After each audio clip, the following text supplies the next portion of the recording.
Guns in America are like the weather. They're everywhere, and everyone has an opinion about them. The problem is that many of those who have the strongest opinions know the least about guns, what they are, and how they work. This video is a simple introduction to the subject. It does not, so far as is possible, contain arguments or opinions, just facts. The first question is, what is a gun? Clearly, this musketeer has a gun. It's a matchlock musket, one of the earliest military guns. He's got a couple of slow-burning matches in his left hand. That's how he touches off the powder charge. Broadly speaking, a gun is almost any device that propels a projectile. Guns use air pressure, gas pressure, liquid pressure. This naval weapon is a gun.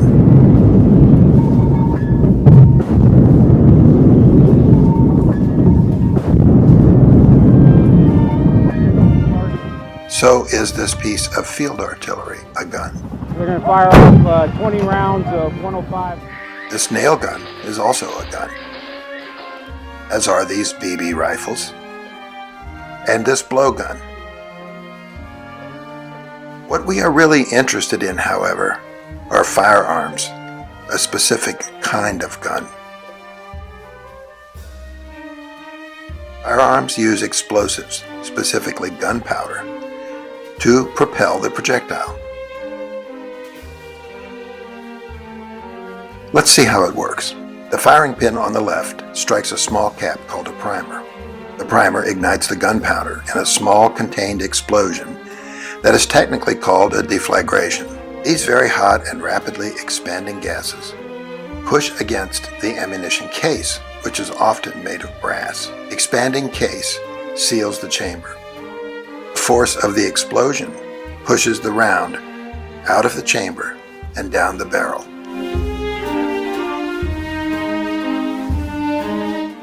There are a few terms you'll have to understand in order to discuss firearms intelligently. Incidentally, keeping in mind that we are talking about firearms, we'll use the term gun interchangeably in the rest of this video. There are three basic types of firearms. They are handguns, rifles, and shotguns. The latter two are collectively called long guns. This annual publication, Shooter's Bible, is a comprehensive source of descriptive information about the current makes, models, and prices of guns in the civilian market. Here we see a modern shotgun, semi-automatic rifle, and handgun, in this case, a revolver.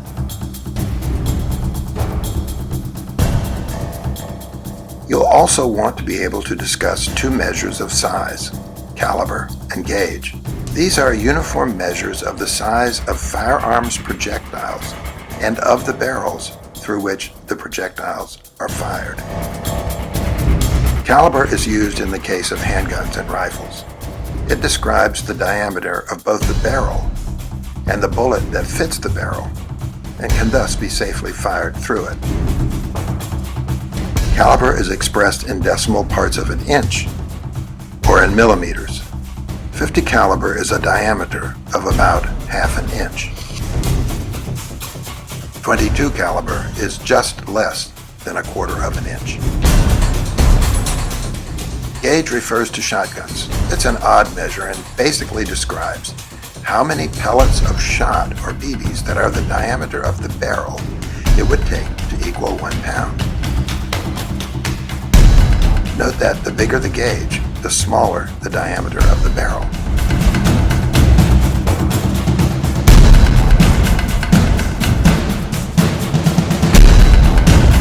Here's the difference between shotguns and modern rifles and handguns. It's called rifling. This is what rifling looks like in the barrel of a tank gun. Rifling is a spiral pattern of grooves that run the length of a rifled barrel. The high points are called lands. The earliest firearms had smooth barrels and fired simple round balls. These balls had limited range and accuracy.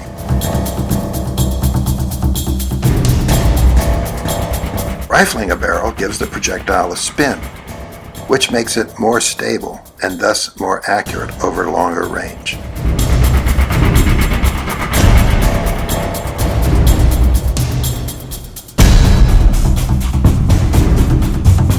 Here you can see this pistol bullet is spinning as it leaves the barrel of the gun.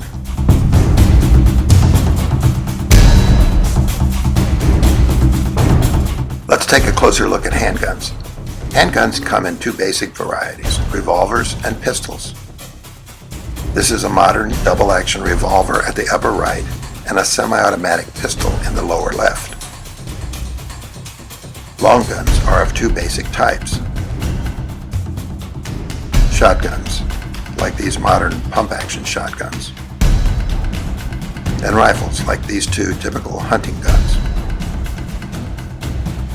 Whatever the type, a firearm is simply a projectile delivery system. These systems differ widely in efficiency and firepower, but their very purpose is to deliver a projectile. Let's look at the components of a projectile delivery system. First, there is the projectile, a bullet or shotgun pellet, and the case in which it is enclosed. Second, there is a container to hold a group of projectiles and to load them into the gun. Third, there is a mechanism of the firearm by which ammunition is loaded, fired, and ejected. Finally, there are accessories that are important commercially, but not essential to the system. What is ammunition? It starts with a projectile, in this case a bullet.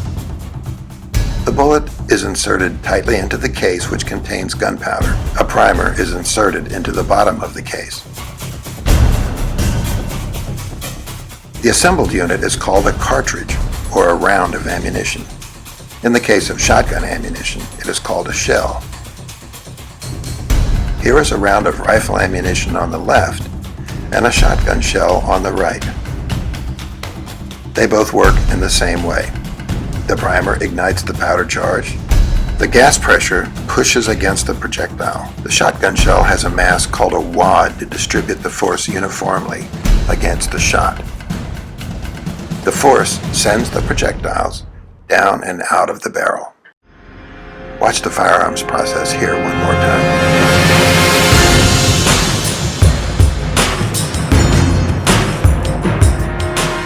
Ammunition comes in many sizes, like the small .22 caliber on the right and the huge .50 caliber on the left.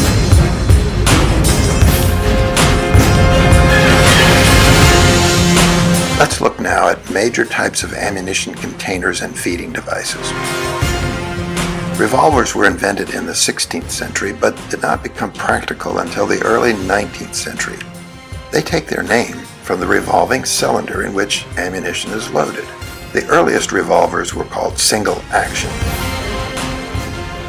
These are the kind of handguns you see in most Western movies. When Gary Cooper or John Wayne faced down bad guys, they were packing single-action revolvers. The single-action revolver has a little gate on one side, just behind the cylinder. The gate is flipped out, and ammunition is loaded one round at a time. Although the cylinder can be removed for cleaning and some other purposes, it does not swing out for loading. The double-action revolver was a great improvement over the single-action revolver in terms of ease of loading, ease of firing, and overall accuracy. The cylinder of the double-action revolver swings out from the gun. It is thus easier to load. When the cylinder is fully loaded, it is swung back into the frame of the gun. There are other types of revolvers, like this top-break revolver, which pivots open when unlapped, thus exposing the cylinder for loading. Magazines, sometimes called clips, are basically metal boxes. As we will see, clips are actually slightly different from magazines. In some cases, the box or magazine is built right into the gun. This shooter is loading a clip of ammunition into the internal box magazine of an M1 rifle. When he fires the last round, the clip literally flies out of the magazine.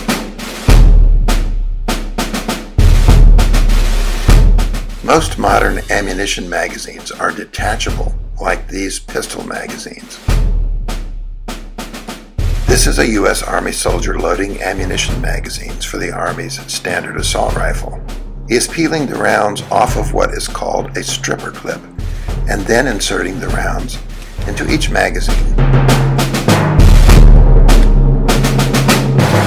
This is a 33-round magazine for a Glock semi-automatic pistol. This is a 30-round magazine for an AR-15 or M16 type rifle. Watch closely how this sailor reloads his pistol after he has emptied a magazine. He pushes a button and the empty magazine falls out. He then replaces it with a fully loaded magazine. When he releases the slide, the gun is ready to fire again.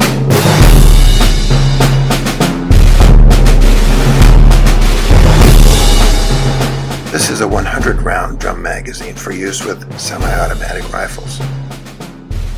Here it is being used with an AR-15 type rifle.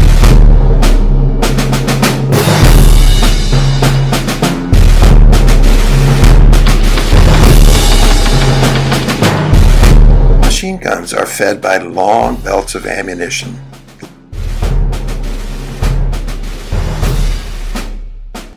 This is a U.S. Army soldier locking and loading a machine gun. And this is a good place to learn about different modes of fire. It is especially important to understand the difference between automatic fire and semi-automatic fire. Unfortunately, these terms are often confused in discussions of firearms. The ability to fire in automatic mode is what defines a machine gun. In automatic fire, the gun will continue to fire as long as the trigger is held down. It will fire until it runs out of ammunition. In all other modes of fire, the trigger must be released and squeezed again for each shot. Machine guns have been strictly regulated in the United States since the 1930s. These soldiers are firing machine guns in bursts, which saves ammunition and improves accuracy.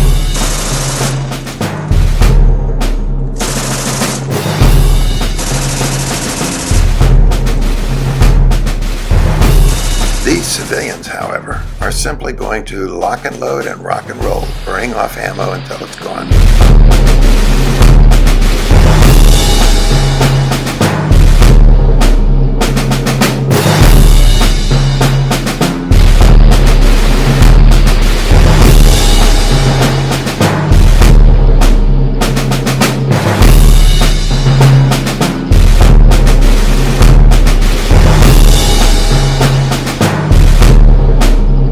Now let's look at the way most guns available to civilians are fired. We'll start with the old-fashioned single-action revolver, which is still popular. The shooter is loading one round at a time into the cylinder. He turns the cylinder with his fingers.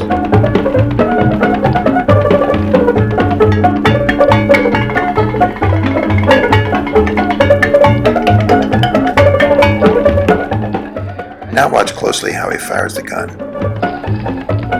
He has to pull the hammer back every time he fires to cock the trigger and turn the cylinder to bring a new round of ammunition up. The single-action revolver does not rotate the cylinder and does not cock the trigger without this action by the shooter. The double-action revolver was a great improvement over the single-action. The cylinder swings out of the gun for loading and then is snapped back into the frame for firing. Unlike the old single-action revolver, the shooter does not have to cock the hammer. When the trigger is pulled, the cylinder revolves, bringing up a fresh round of ammunition and the hammer is cocked. When the hammer falls, the gun is fired. When fired double action from the hip, the revolver is almost lightning fast. The weapon is cocked and fired in one continuous motion of the trigger finger on the trigger. Semi-automatic pistols were a great advancement in firepower. They hold more ammunition and are easier to load and fire than revolvers. The ammunition magazine fits into the grip of the gun. When the trigger is pulled, the gun fires. Recoil forces eject the empty case, cock the hammer, and move a new round into position, all in one fluid motion.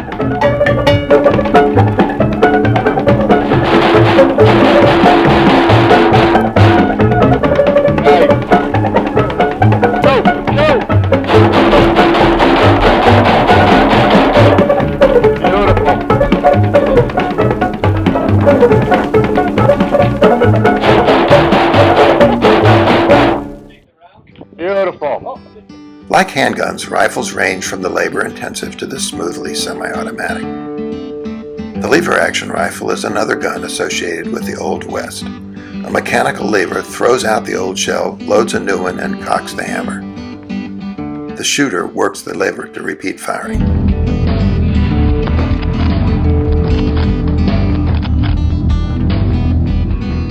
The bolt-action rifle features a solid bolt of metal.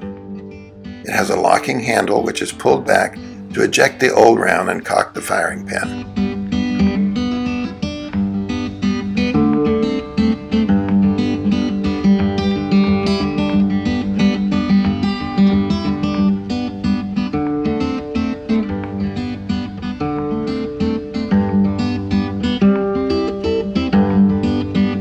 The semi-automatic rifle uses gas or recoil forces of the gun itself to work the mechanism, as with this M14 rifle. To start the feeding step, the bolt is moved to the rear.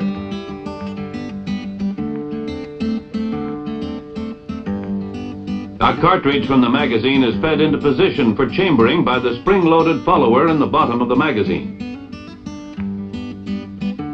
On the forward movement of the bolt, the hammer is cocked and a cartridge is stripped from the magazine. The cartridge is chambered.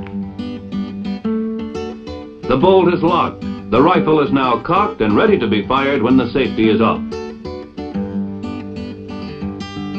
By pressing the trigger, the hammer is released, firing the cartridge.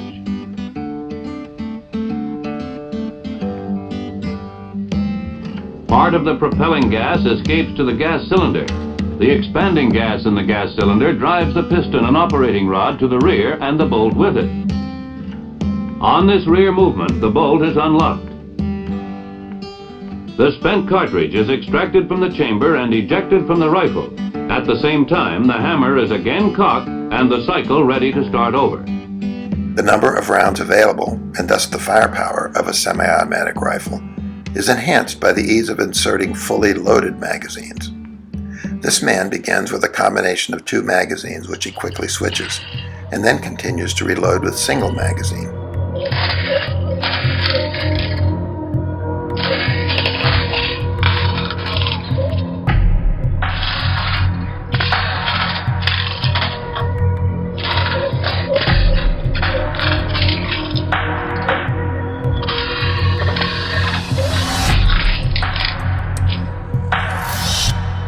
Let's see this same sequence at regular speed to get some idea of how fast it works.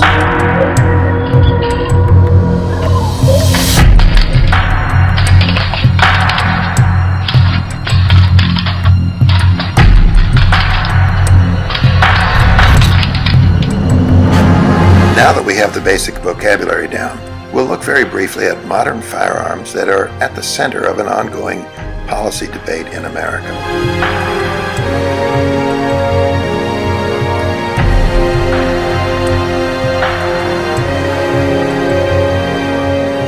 The term high-capacity magazine is not a technical concept. It is a question of definition by law or regulation, but we can illustrate the concept by reviewing developments in handguns during the 20th century. This is a Colt Model 1911 45 caliber pistol. It was the standard U.S. military firearm from 1911 to 1985. It held 8 rounds of ammunition in a single stacked magazine. The rounds were stacked, one on top of the other, in the magazine.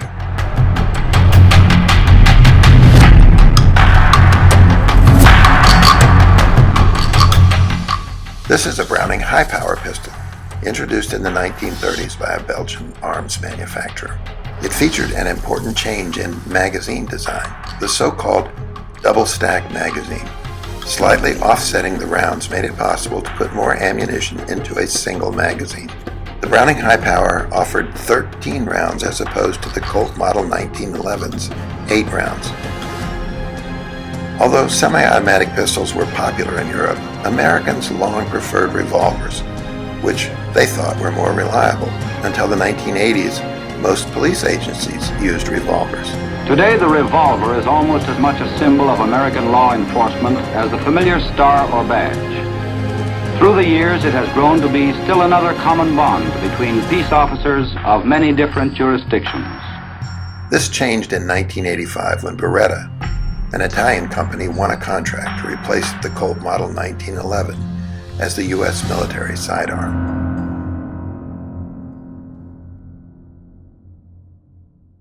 At about the same time, Glock, an Austrian company, began marketing its semi-automatic pistols to police agencies. Within a decade, pistols came to overwhelmingly dominate the market over revolvers. Just as with handguns, modern rifle magazine design has made it possible to load and reload many rounds of ammunition quickly and easily. Following a wave of changed laws, gun manufacturers now market small, powerful, concealed carry handguns designed to be carried out of sight in public. Magazines and contemporary gun ads illustrate this trend.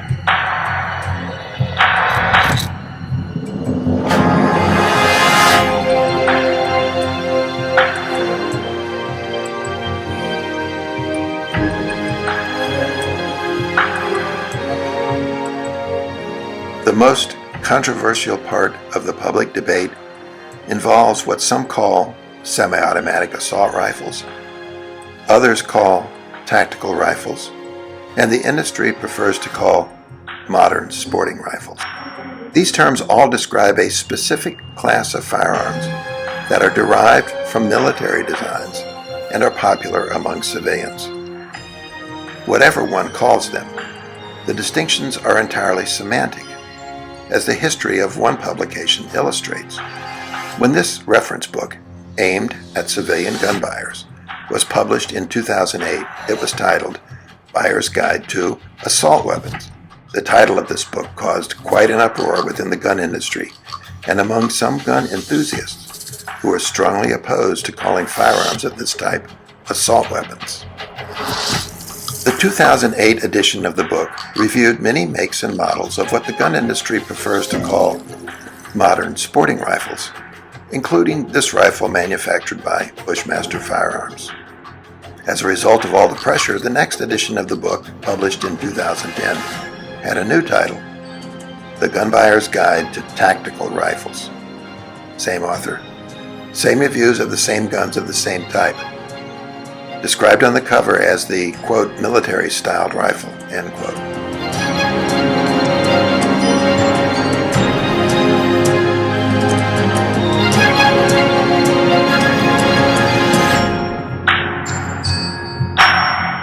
This book devotes 1,200 pages to the subject of assault rifles. It is sold in the bookstore of the National Rifle Association's National Firearms Museum in Fairfax, Virginia. What is striking on the cover is how much alike these rifles look, from the earliest in 1944 to the latest being produced today. This raises the question, is there a class of firearms that, whatever one chooses to call them, share specific military-style features? The answer is yes. These rifles, with their distinctive features, were developed in response to specific changes in warfare, and most importantly, changes in military doctrine about fighting wars. Assault weapons design illustrate the principle that form follows function. In other words, they look the way they look for a reason. That reason is to be most effective in delivering projectiles within the short to medium ranges in which modern infantry combat takes place. The development of assault rifles can be traced directly to the First World War. The machine gun, which a British military historian called the concentrated essence of infantry, changed everything. Military leaders in the battles they fought had been based on sweeping movements of large masses of troops, firing at each other from long range, then charging in with horse and bayonet to sweep the losing force away. The machine gun was capable of mowing down thousands of soldiers. This drove armies into trenches. Battles became bloody charges across no man's land and brief, violent raids into trenches. Combat leaders found that the long main battle rifles with which troops were equipped were no longer suitable for this kind of war. Looking at the old German main battle rifle, for example, one can see why. Rifles like this fit the old way of sweeping movement, long-range fire, and bayonet charges. Designers now wanted to equip ordinary soldiers with something like the machine gun's power, but portable and useful at short to medium range. The Germans began developing such a weapon right after the First World War. They ultimately produced it during the Second World War as the Sturmgewehr 44, which most experts call the world's first true and successful assault rifle.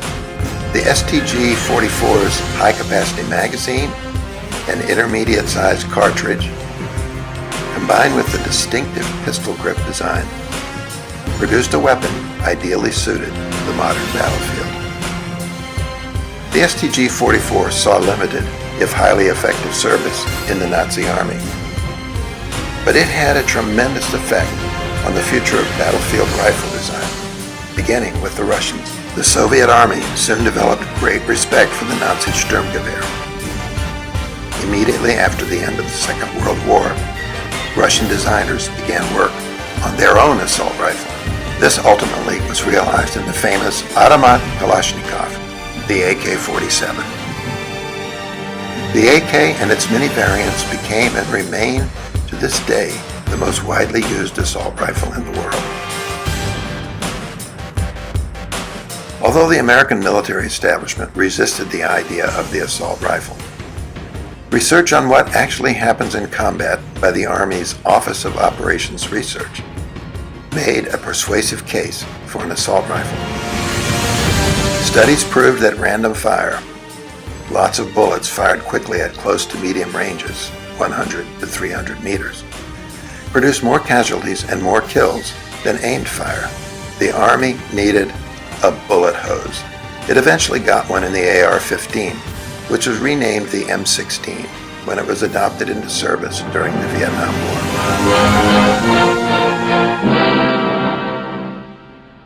The rifleman's effectiveness depends to a large degree upon his rifle. It must be as lightweight and rugged as possible. It must be capable of automatic and semi-automatic fire, and its ammunition must provide maximum firepower with the minimum of weight to enable the rifleman to carry as many loaded magazines as possible and practical. Assault-type rifles sold to civilians are the same designs as their military kin, with one exception.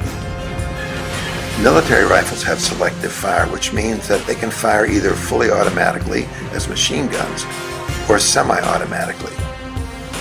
When the selector lever is on semi-automatic, as it has been during this review of the cycle of functioning, a single round is fired each time the trigger is pressed. When the selector lever is moved to the auto position, the weapon functions in a slightly different manner. Civilian versions fire only semi-automatically. This is because of restrictions on sales of machine guns or fully automatic rifles to civilians. This is the crux of the entire debate about what to call these rifles. Does selective fire make a real difference? Or is it a distinction without a difference, especially given the firepower made available in easily changed high-capacity magazines? That is one of the most central questions in the ongoing debate about guns in America.